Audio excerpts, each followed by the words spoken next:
Apple certainly has a reputation for being expensive, and there's good reason for that. Generic PCs and laptops certainly have lower starting prices, but value is more than just how cheap something is. So in this video, I'm going to tell you the two almost completely opposite tactics to get the most value from your Mac purchase. So let's talk about that. I'm iCaveDave, and I'll simplify Apple so that everything just works for you. And if you want the latest Apple news, leaks and rumours every weekday at 1300 UTC, like the video, subscribe to the channel and ring my bell. Apple makes premium products. In recent years, they've added more affordable options too, and there's a healthy secondary market for Apple equipment. In this video, we'll focus on the Mac, whether that's the MacBook Air, the MacBook Pro, the iMac, or the Mac Mini, and how you can make your money go the furthest it can, depending on your needs. So let's jump right in.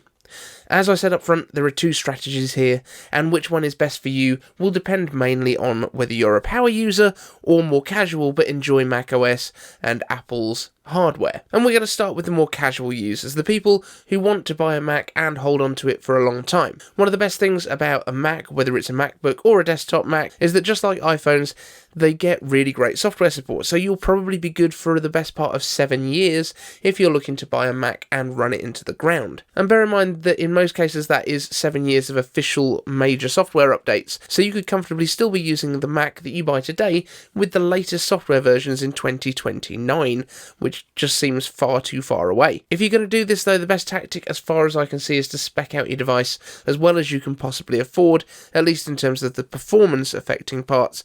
Essentially, with an M1 Mac, that means more unified memory. So if you're going for some sort of MacBook, you may want more onboard storage too, depending if this is going to be your primary device or if you're using cloud storage and desktop docking for more storage and maybe another display. Now this tactic is really more for people whose workflow is around office type applications, email and web, rather than heavy duty content creation. If you find yourself in the second category here, you'll probably find yourself happier with our other option, which will be coming up a little later in the video. And just to cut in here with my Editor Dave hat on, basically any of the base level Macs that you can buy brand new, ignore the Intel ones, we'll come to that later, but pretty much all of the Apple Silicon base series Macs that you can buy right now will pretty handily do anything that you need to right now. The difference is, in the longer term, you might need that extra memory or you might need a little bit more speed.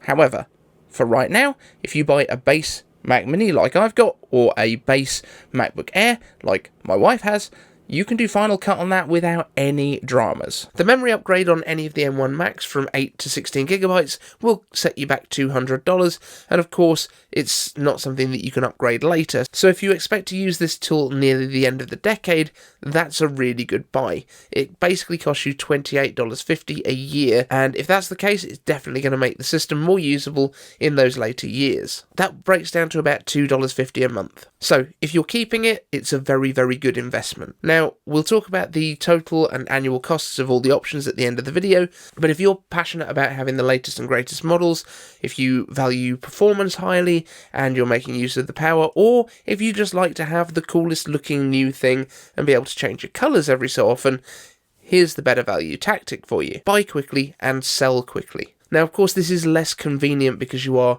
migrating your stuff between different Macs a little bit more often, but this takes advantage of how Apple's hardware keeps its value so well. Right now, well over a year after the launch, M1 Macs are selling used on eBay for around £100 or $100 under the brand new retail price, sometimes much less than that. When you bear in mind that you can pick up a base Mac Mini for £638 on Amazon brand new right now, and sell it used on eBay for £635, you can see how little owning a current Mac can actually cost you. Now, there is a little caveat here, which is that the base configurations tend to lose less value over time, and they're also the most likely to be discounted brand new. That being said, it is pretty easy to find a used M1 Mac Mini with the higher memory configuration selling for about £750, which is about $150 under the RRP new, but again, you can get that cheaper in the first place if you're buying it from someone other than Apple directly. And $150 is not a huge drop,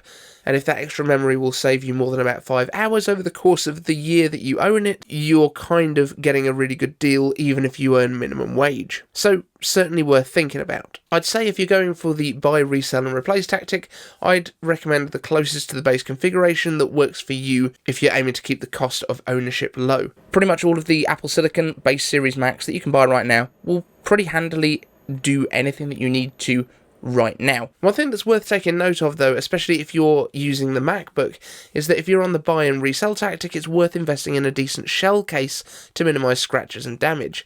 Now, I'm not a fan of cases on basically anything.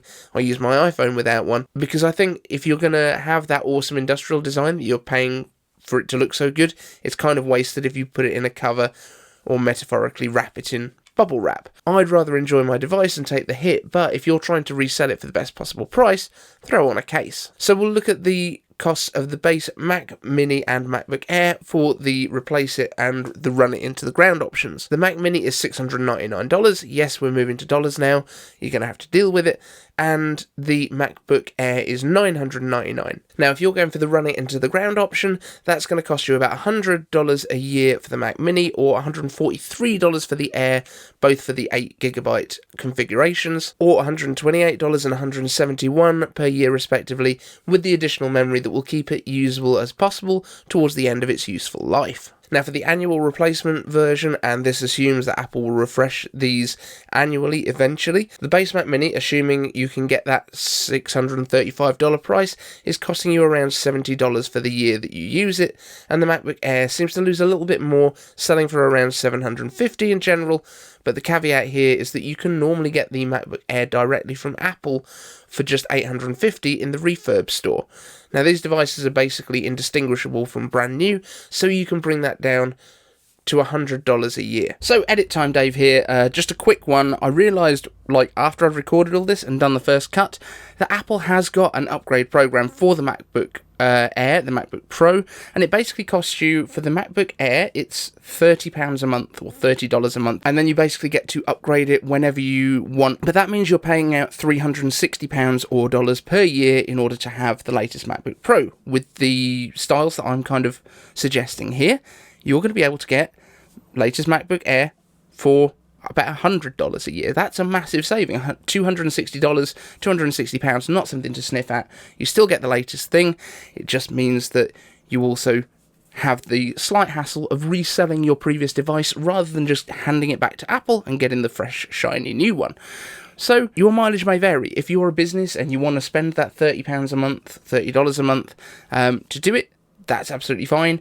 But I think for most individuals, that sort of 30% of the price rather than 10% of the price, because it seems that everything depreciates by about 10% a year from Apple, from the looks of this, that might be a really good way of doing things for you. 2 more tips that I can give you on these would be: avoid the M1 MacBook Pro. That's not the M1 Pro and the M1 Max versions.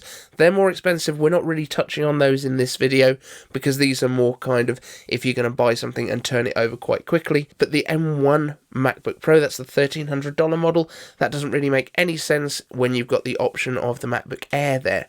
The performance difference isn't enough in almost any case to make that worthwhile. And the most important thing to remember is, for God's sake, don't get the Intel ones. There's a reason in this video that we're not talking about buying used MacBooks, because the Intel ones just not worth the hassle at this point.